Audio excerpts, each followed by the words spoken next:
Now, the greatest radio shows of all time.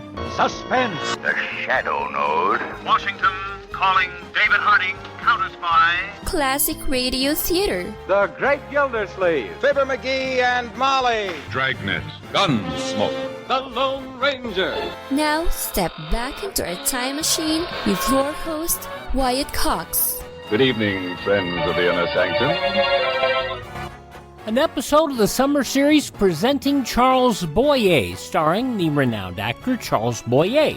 From 72 years ago, September 28, 1950, episode entitled The Clock, and we thank you for joining us.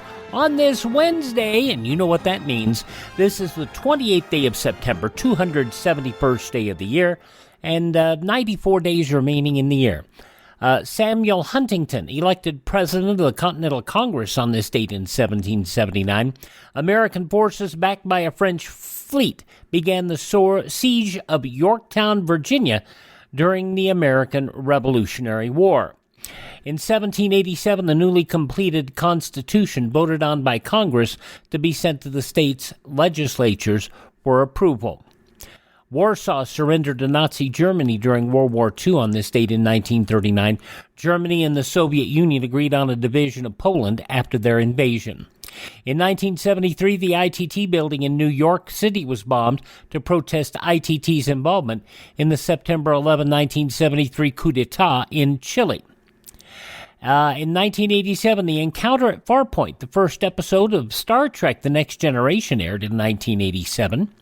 In 1995, lead O.J. Simpson defense attorney Johnny Cochran argued to the jury his client was framed by the former police detective using a now-famous line. If it doesn't fit, you must acquit. Cochran implored the jurors to disregard the prosecutor's contention that Mark Fuhrman, who made racist statements, is not important to the case. In 1985, Mark Fuhrman responded to a call on Rockingham. Mark Fuhrman is a lying, perjuring, genocidal racist. And from that moment on, anytime he could get O.J. Simpson, he would do it. Simpson would be criminally acquitted in the murder of his ex-wife Nicole Brown Simpson and Ronald Goldman. And it was in 2008, Elon Musk's SpaceX launched the first private spacecraft, the Falcon 1, into orbit. Passing away on this date in history, Roman Emperor Henry VI, also Herman Melville, the novelist, Moby Dick fame, French scientist Louis Pasteur, astronomer Edwin Hubble, comedian actor Harpo Marx, Pope John Paul I, passing away on this date, and that began a mess. Charles Addams, the cartoonist, creator of the Addams Family, Miles Davis, the trumpeter, Althea Gibson, the tennis player, and Shimon Peres, former prime minister and president of Israel, and the president of the Philippines, Ferdinand Marcos. I'd like to go back to the Philippines and stay in my part of the country and live a peasant's life. Marcos had looted the treasury and had taken a lot of money that wasn't his. Meanwhile, much of his country remained in poverty. Marcos's son has been elected president there, and let's see what happens, shall we? Ferdinand Marcos passing away in exile in Honolulu on this date in 1989.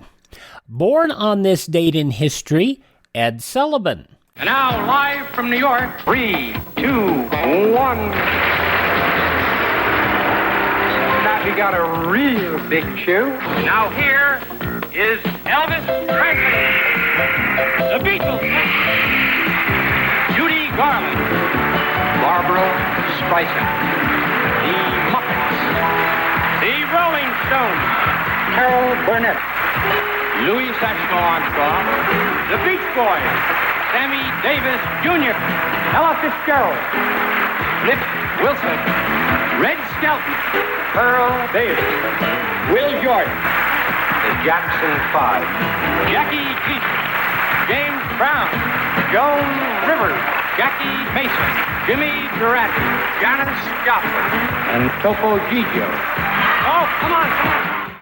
Sullivan's TV show aired for over 20 years. Many consider it the last great American television show. Ed Sullivan, born on this date in history, as was Confucius, Michelangelo, William S. Paley, boxer Max Schmeling, cartoonist Al Capp, the creator of Little Abner, Ethel Rosenberg, one of the spies that we've told you about, Audrey Wilson, the mother of the three founding members of the Beach Boys, actor Arnold Stang, actor William Wyndham, actor Marcello Mastroianni, the very, very funny Jerry Clower, Rod Roddy, fine television announcer as well. Probably, I would consider him second only to Johnny Olson. Couple of great announcers, and singer Ben E. King, all born on this date in history. Would you believe Brigitte Bardot is still with us at 88 years of age? Mira Sorvino, who won an Academy Award in Woody Allen's Mighty Aphrodite. Mira Sorvino, 55 today. From The Ring, Naomi Watts is 54. The ex-wife of Marilyn Manson, burlesque dancer Dita Von Teese, 50 years of age. From the Pussycat Dolls, Melanie Thornton is 38. Hilary Duff, 35 today. And from Electric, Kirsten Prout is 32. Those some of the people celebrating the 28th day of September as their birthday. And if this happens to be your birthday... Hi, we're the Four Freshmen, and we just want to say, Happy birthday to you! From 72 years ago, September 28, 1950, Charles Boyer in the self-entitled Presenting Charles Boyer, a summer program on NBC. And that's up next on this Wednesday Classic Radio Theater with Wyatt Cox. Thanks for tuning in on this Wednesday Classic Radio Theater with Wyatt Cox, presenting Charles Boyer, starring Charles Boyer, a short-run series that could never get sponsored. They couldn't line up a sponsor for the 1950 series, and Boyer said, I will not do a sustaining show beyond the summer. So there you go. September 28, 1950, 72 years ago today, The Clock. In a moment, transcribed, presenting Charles Boyer.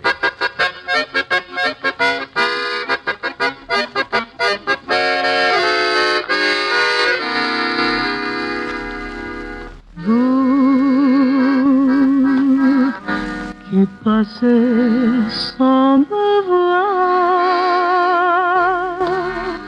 Hello, my dear. Bonsoir. Bonsoir, Michel. The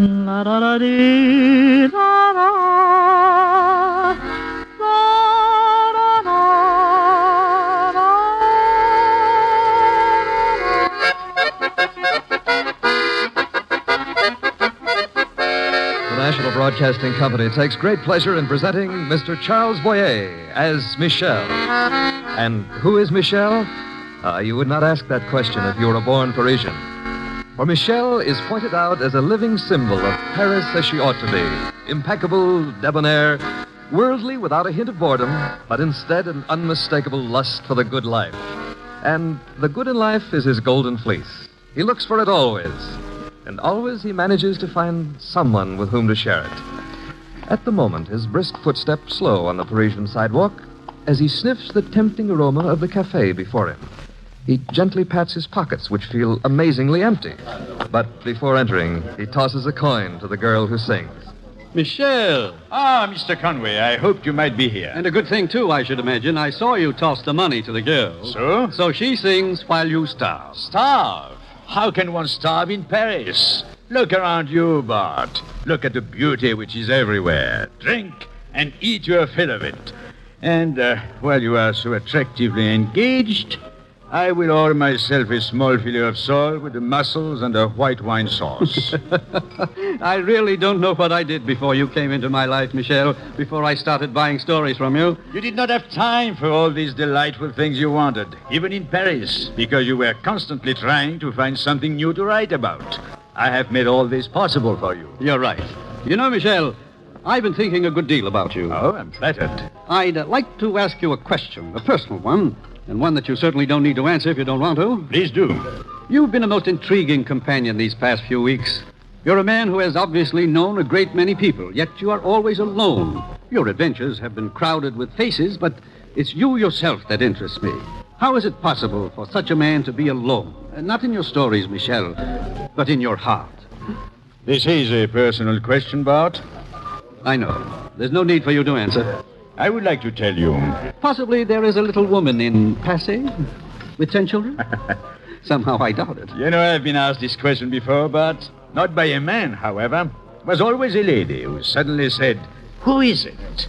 Who is it that you must go back to?" Yes, Bart, I would like to tell you the story, but this one is not for sale.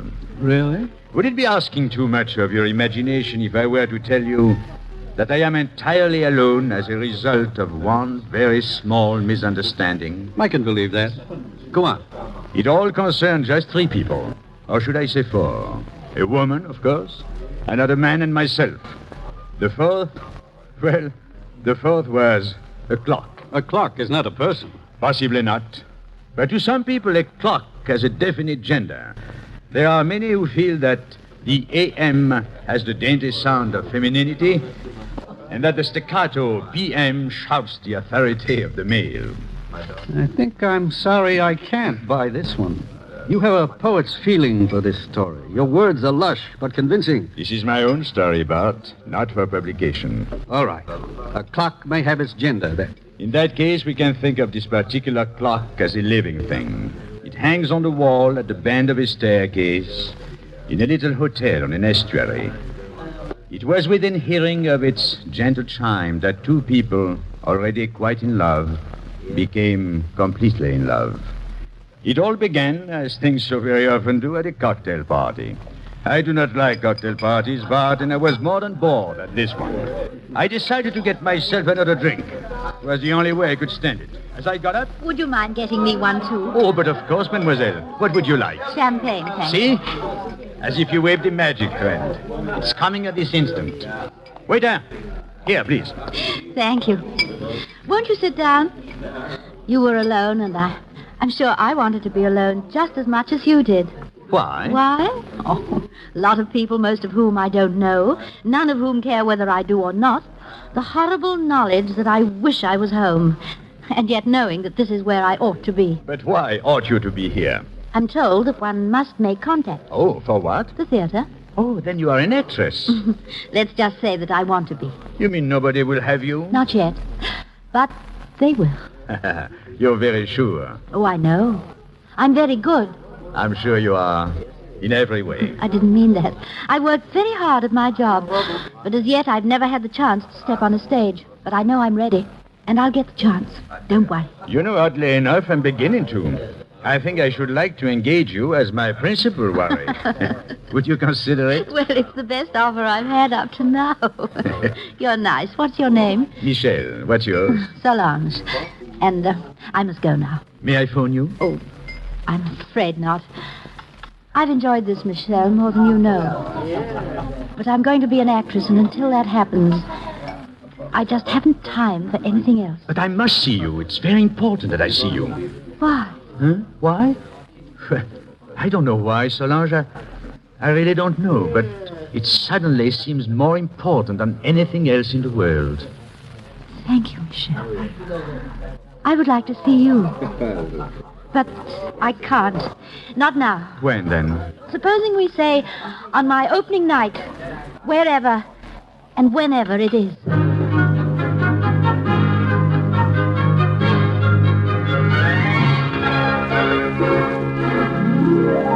Solange, may I present my very good friend, Mishel.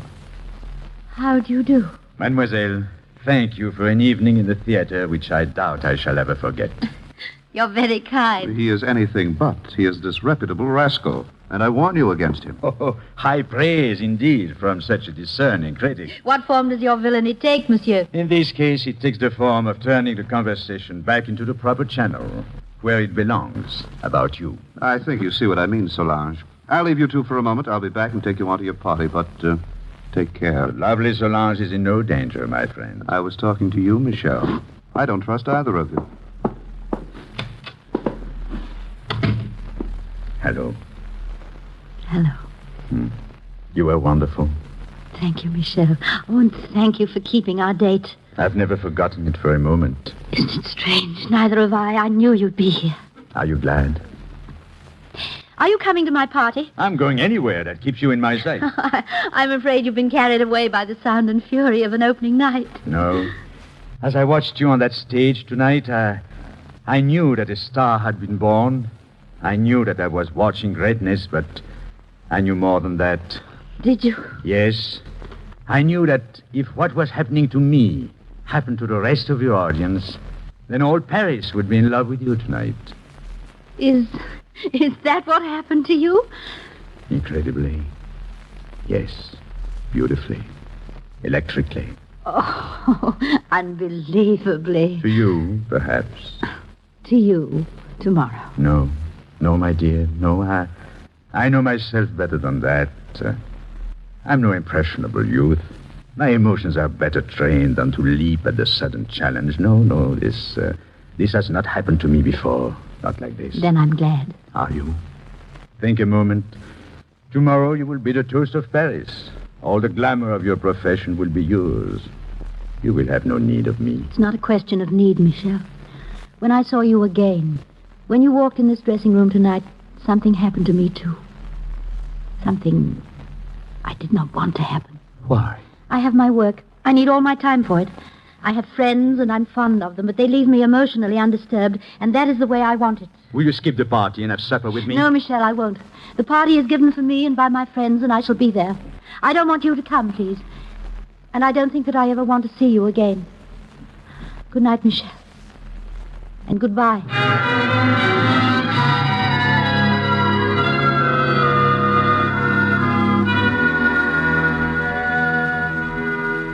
You want to see me, sir? Yes, Mr. Carton, I did. I am Michel Eville. Oh, yes, Mr. Eville. What can I do for you?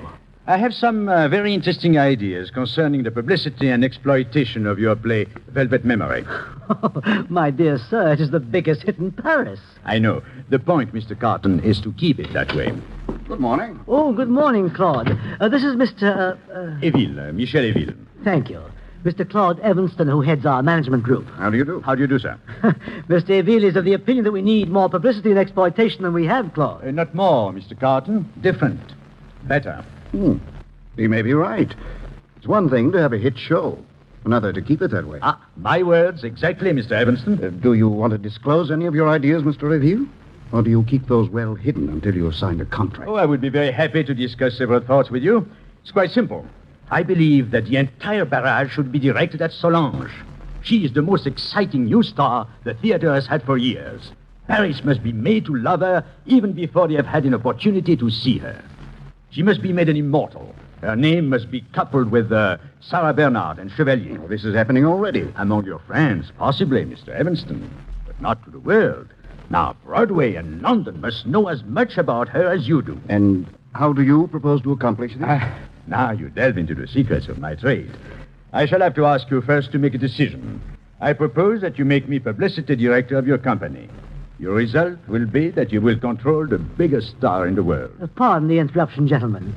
But it might interest you to know, Mr. Eville, that Mr. Evanston has a fair control already. Is that so? Oh, of course.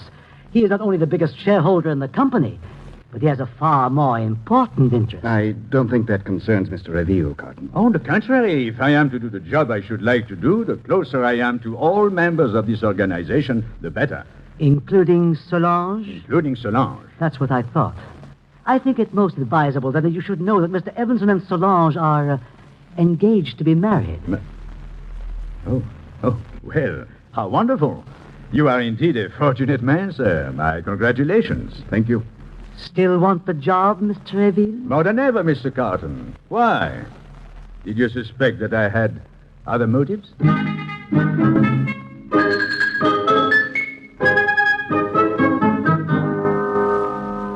How did you get this job? Are you a publicity man? To answer both questions at once, I think possibly I am the best publicity man in the world. But is it your business? Have you ever done it before? No, I haven't, which I think gives me an approach to the problem which is completely fresh. Oh, this is ridiculous. I can't think how Claude ever... Oh, yes. By the way, Solange, you did not tell me about Claude. Well, there was no reason for me to tell you anything. Well, wouldn't it have been a very easy way for you to get rid of me by simply saying that you were engaged? Michel, listen to me.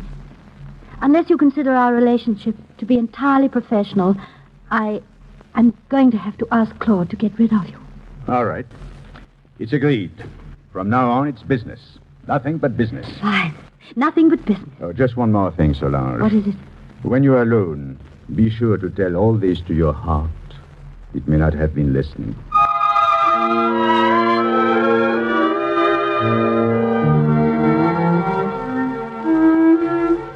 Presenting Charles Boyer, September 28, 1950, Classic Radio Theater.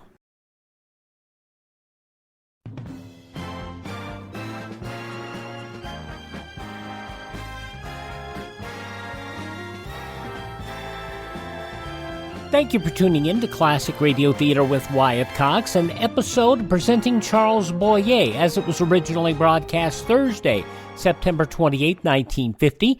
In the newspapers of that Thursday, 72 years ago, these were some of the headlines. The American flag fluttered over the heart of Seoul today, while north of the city, U.S. troops chased communist forces in headlong flight toward the 38th parallel, 28 miles away. Other Americans south of Seoul battled to wipe out die-hard Reds who were blocking a complete junction of the U.S. northern and southern forces.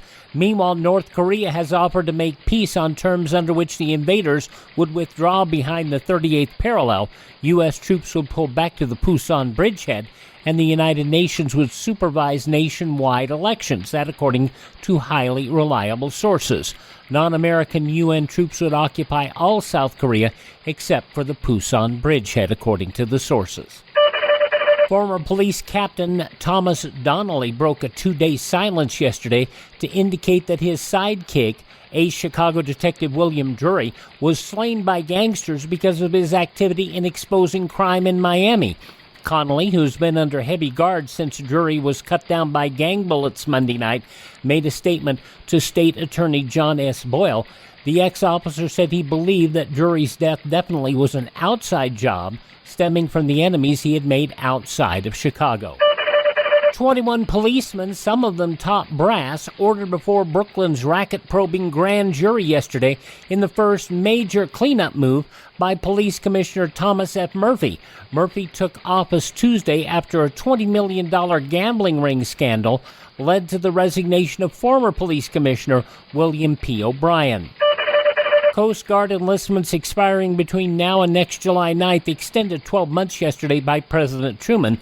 The president acted after signing a law giving him that authority and putting the Coast Guard within provisions of the Selective Service Act. The $17 billion appropriation to speed rearming of America and its friends became law yesterday with President Truman's signature.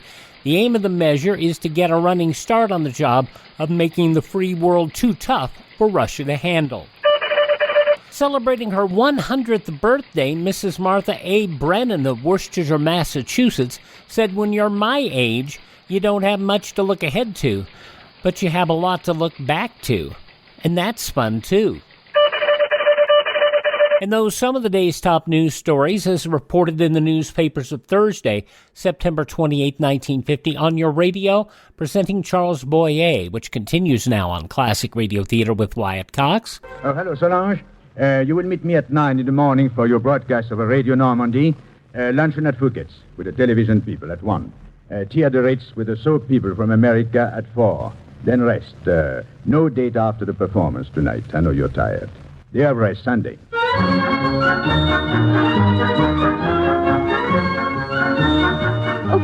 but I hate heights, Michel. I just can't do it. Every cameraman in Paris is waiting up there for you. Come on. Keep your eyes closed. Oh, is there no end to this? Will I ever get any rest? Oh, yes, you will. I have a charming plan. We combine a lot of rest with a little business.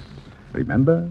Business? Yes, I remember. Then into the elevator, and up we go. Solange on the Eiffel Tower. Then I'll tell you the plan.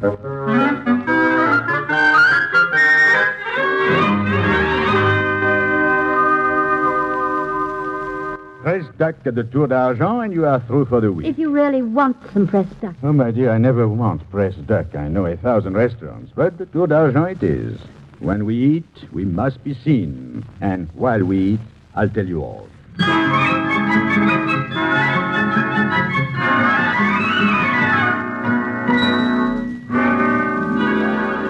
Are you very tired? But I must say, Michel, I've never known such publicity. It's been worth it to the show, I know. Thank you, my dear. I'm afraid it will be my only effort in this direction. I could never do it with anyone else. That's what Claude says. Isn't he pleased? Claude is a good businessman, Michel, and a good gambler, too. He knows how to bide his time. He thinks you're in love with me. But he's too good a businessman to object until I've finished the job I'm doing for him. Perhaps. And, do you think I'm in love with you? You couldn't be. No man could put me through what you have if he were. You asked for it? I know I did, and I've gone through with it. For the good of the show. For the good of the show. Good girl. Oh, did you ever give your heart the message I sent it? Yes. No answer? Don't, Michel. You've been wonderful up to now. Tell me your plan. I will. There is a little inn about 50 miles from here. It's on a quiet river, filled with peace and rest. I want to take you there. Michel, I ask you...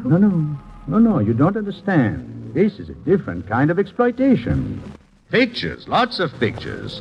Away from the glamour and world of the theater and the city. The simplicity of the countryside. You know, feeling the pulse of the people. I've already spoken to Claude about it. Did Claude agree to this? Completely. We close the show for 3 days over the holiday next weekend. It's perfect timing. Do you propose that just you and I take this trip together? But of course. We have proved that we work beautifully together. We have proved that we are completely professional. And now we have the chance to prove just one more thing. And that is?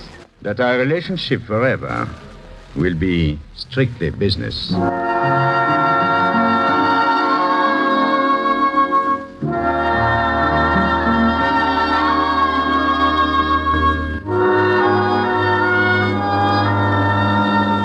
Michel.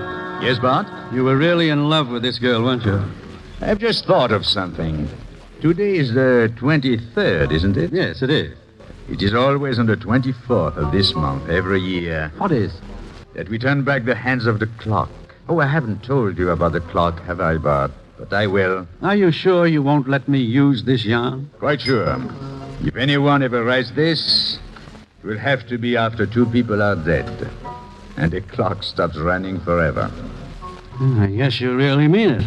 I had an idea you'd sell almost anything. Beautifully phrased, my friend. I will sell almost anything. But nothing that really matters to you. Like honor, a certain type of honesty, or an old clock, for instance. That's right. An old clock that hung at the bend of a winding staircase. A clock mellowed by age, yet fashioned with such loving care that it never refused to intune the time of day to such as cared to listen. Solange and I were 2 of these. And as we came up the stairs that first day, it was just exactly 12 o'clock.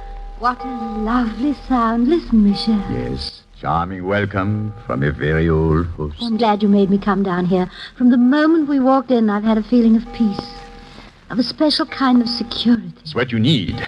Here is your apartment, my dear. There is a little fire burning, and I have arranged to have a tray brought up for your luncheon. Oh, but how absolutely delightful. Oh, nothing could be prettier. And you will be happy here. Well, I will leave you now. Just rest, and tomorrow we will go to work. How strange to think of work in a place like this. Oh, it will be a complete vacation with a camera. Good night, Solange.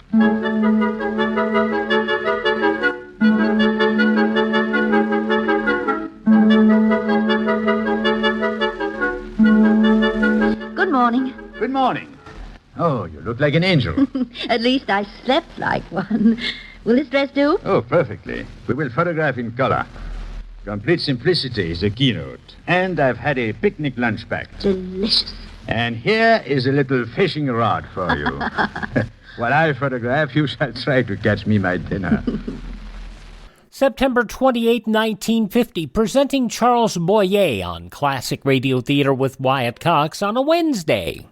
On Thursday's Classic Radio Theater, another NBC series from 1950, Wanted.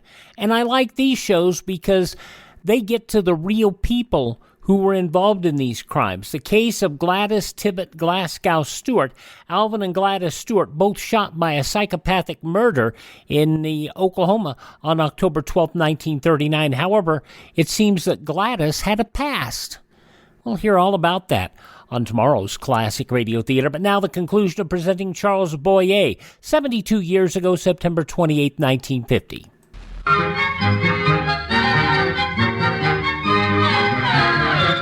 What a happy day this has been, Mishel. For me, too. I would like to repeat this day many times.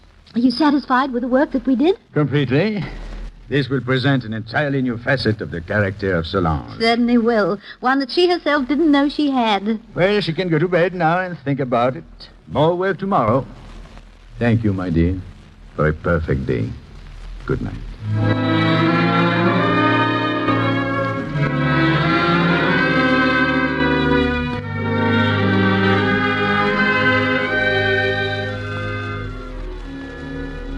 And that's the last shot, Solange. Our work is finished. Our vacation, too. It's hard to think of going back. You've been happy here, haven't you? Divinely. Thank you, Mishel. You arranged everything so beautifully. That was my intention. I wanted absolute perfection for you while you were here. Why don't you have dinner with me tonight? It's our last night together. There is nothing I would like more, but isn't that cheating a little? We have an agreement, you know. I know. My agreement. Well, if I made it, then I can withdraw it. Withdraw it? Well, partially withdraw it. I don't think that is quite possible. Why not? Every day at exactly the same moment, that old clock on the stairs chimes its delicate melody 12 times. As long as it lives, it will continue to do so. Well, my dearest, just like that clock, my heart beats out its message to you each day. I love you. I love you. I love you. It's still true, then? It's been true since the first moment. It will be true as long as this heart lives. There's nothing I can do about it. There's nothing that will ever change it. I told you that something had happened to me, too. I've done everything to dismiss it from my mind and from my heart. It's impossible. That's why I was afraid to come here with you alone. I knew that, just as I knew it about myself. I took advantage of it. Yes. I was not going to stand idly by while 2 lives were thrown away. At least without putting both of us to the test. What possible test is there? The test of discovery. The discovery that neither of us can or will live without the other.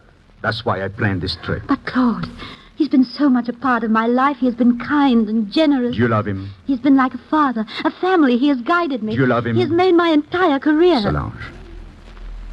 Yes, Mishel. Do you love me? Yes, my darling. I do.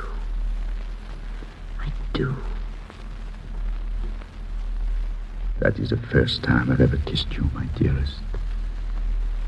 I think it is the first time I've ever kissed anyone. I've waited so long. We will be married, Solange. I will explain to Claude. He will understand, for he, too, has always loved you. I don't know that I will ever have the courage to face him. For our honeymoon, we will come here, to the little inn, where our lives can be governed by the chimes of the clock.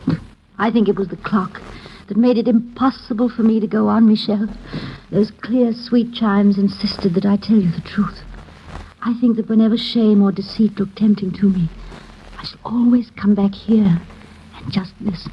I hope that for always we will be listening together, my dearest. For me, the chime of 12 o'clock will always make me see a picture of you listening at the bend of a staircase.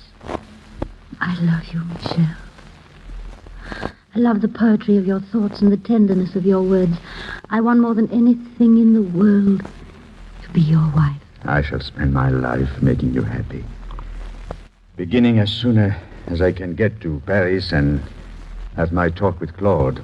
Are you going now? Oh, yes, my darling. I'll drive back tonight, see Claude, and meet you in Paris tomorrow. I understand. Oh, but Mishel, are you quite sure Michel, are you sure that you want me for always? For always. Where shall we meet? Where we first really met. Backstage, in your own theater. In my dressing room. Tomorrow, then, at exactly 12. While the little clock is chiming on the staircase. Yes, my dearest. Chiming the start of a new world, a new life. Our great adventure. Goodbye, my wife. Goodbye, my husband.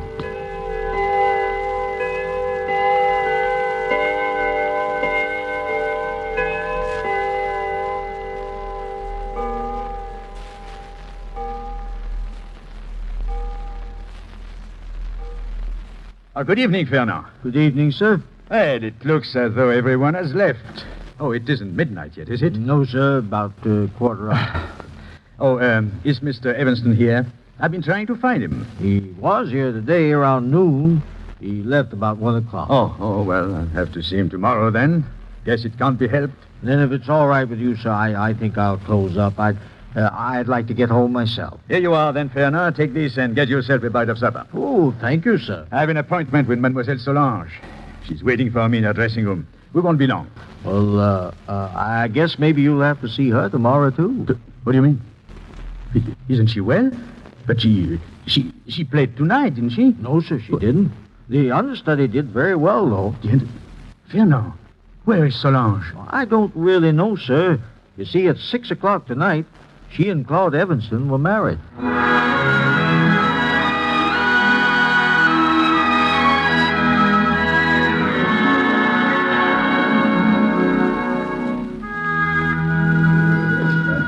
I'm sorry I asked the question, Michel. Why, you needn't be, my friend. It was very tragic, but as I said, it was all the result of a very tiny misunderstanding. Which you haven't told me. No. You remember, I said that some people thought that a clock had a gender, feminine in the daytime, masculine at night, the dainty AM, the staccato PM. Well, Solange was at the theater at 12 o'clock noon. I was there at 12 o'clock midnight. It was a misunderstanding. But why did she do it? Well, she thought I had changed my mind. But such a trivial thing. Yes, I know. And possibly the only misunderstanding we ever would have had. As a matter of fact, we each realized what had happened before we ever saw each other again. But it was too late. Has she been happy? Who knows, my dear Bart? Who knows what is inside of one's heart? Wouldn't you say that I've been happy? Yes, I would. You ever see her? Once a year. On the 24th day of this very month, we meet at a little inn at the bend of the stairs. At exactly 12 o'clock noon, we turn the hands of the old clock back a full 12 hours. We look deep into each other's eyes and go away. Does that make you laugh? No, it doesn't. You said, remember, that today is the 23rd. Yes, I did. Michel? À demain? À demain. I didn't know you knew Christine Dubec. What a beauty that woman is, and what an actress. Hey, wait a minute. What did she say? À demain? Michel, you don't mean... But you said her name was Solange. I only use my own right name when I'm telling a story, Bart. Then was it she? À demain, she said, until tomorrow. Possibly, Bart. Who knows? To some, tomorrow never comes.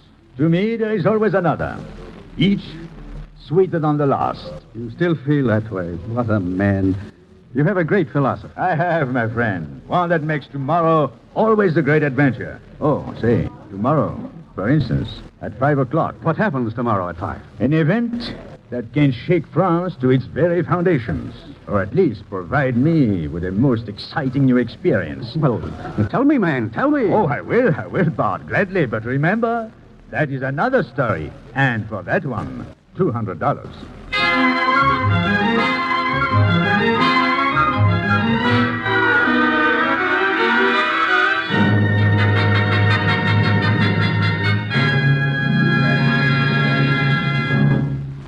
Charles Boyer will soon be seen starring in Douglas Sirk's production, The First Legion. Tonight you heard Edna Best as Solange and Herbert Butterfield as Bart Conway. Also in the cast were John Stevenson, Hy Averback, Victor Rodman, Ralph Sedan, and Margot Powers. Our show was written and directed by Nat Wolfe. characters of Mishel and Bart Conway were created by Ernest Voidya and Clement Scott Gilbert. This program was transcribed. Listen again next week at this same time to Presenting Charles Boyer. Don Stanley speaking. From September 28, 1950, Presenting Charles Boyer here on Classic Radio Theater with Wyatt Cox. We thank you for making us a part of your day. Would you thank this station and support their advertisers? It's their kindness and courtesy that allow us to be with you each and every time we roll around here on your favorite station. Now, if you miss a day, you don't have to miss a single show. All of our shows are available on demand for streaming. ClassicRadio.stream. That's ClassicRadio.stream. You can stream our shows there. You can learn more about building a classic radio collection of your own. You can contact me there. You can find our social media links. You can find podcast information on our shows. And you can buy me a coffee.